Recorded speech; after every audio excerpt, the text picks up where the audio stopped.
สบายดีพ่อแม่พี่น้องป้องปายเบิดสุคนเนาะ FC ทางช่องบ่ภูมิ Official เนาะมื้อนี้บ่ภูมิก็สิมาตามแนวทางให้เนาะสำหรับน้อยรอบปกติเนาะพี่น้องเนาะของงวดวันที่17มีนาคมเนาะพี่น้องเนาะสำหรับน้อยรอบปกติเด้อพี่น้อง17มีนาคมเนาะฮานอย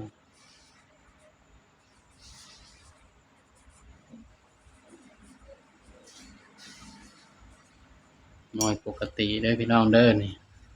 สำหรับฮานอยปกติเนาะมื้อนี้บ่ภูมิก็บ่ได้ลงแนวทางให้ FC เลยเนาะจ้ะขอโทษขออภัยเด้อพี่น้องเด้อเพราะว่าเมื่อคืนนี้ช่องบ่ภูมิมีปัญหาเนาะบ่ภูมิก็เลยบ่ได้ลงให้เนาะพี่น้องสำหรับฮานอยปกติเนาะพี่น้อง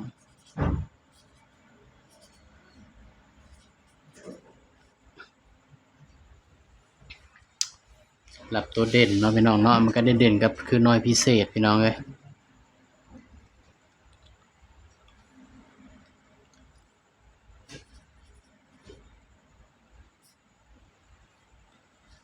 สำหรับน้อยปกติเนาะ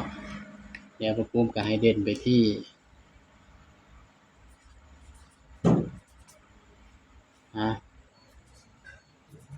8กับ9เนาะพี่น้องเนาะเพราะมันได้เด่นตัวเดียวกันเนาะพี่น้องเด่น8กับ9เด้อพี่น้องเด้อนี่สำหรับน้อยรอบปกติเนาะพี่น้องเนาะเด่น8กับ9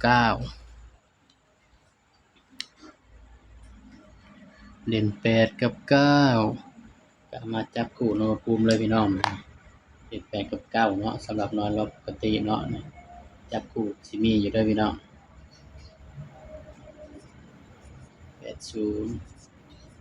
81 82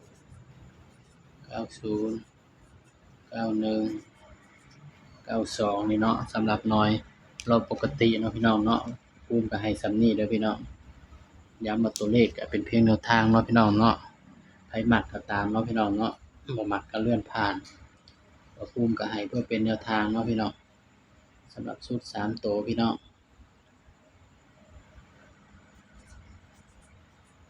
8 9 7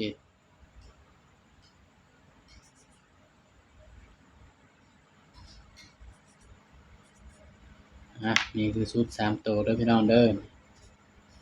สำหรับเด่นเนาะน้อยรอบปกติบ่ภูมิก็ให้เด่นไปที่8นี่ ให้เด่นที่8เนาะพี่น้องเนาะเดี๋ยวบ่ภูมิกันไว้ให้เนาะ2คู่พี่น้อง84กับ86เด้อพี่น้องเด้อคือตัวกันเนาะพี่น้องเนาะนี่นี่ก็เป็นเพียงแนวทางเนาะสำหรับฮานอยรอบปกติเนาะพี่น้องเนาะตัวเลขก็เป็นเพียงแนวทางเด้อพี่น้องเด้อมีเข้าแล้วก็มีหลุดเนาะสำหรับคลิปนี้เนาะบ่ภูมิก็ฝากพี่น้องกดไลค์กดแชร์กดติดตามบ่ภูมิ Official หน่อยเด้อพี่น้องสบายดีครับ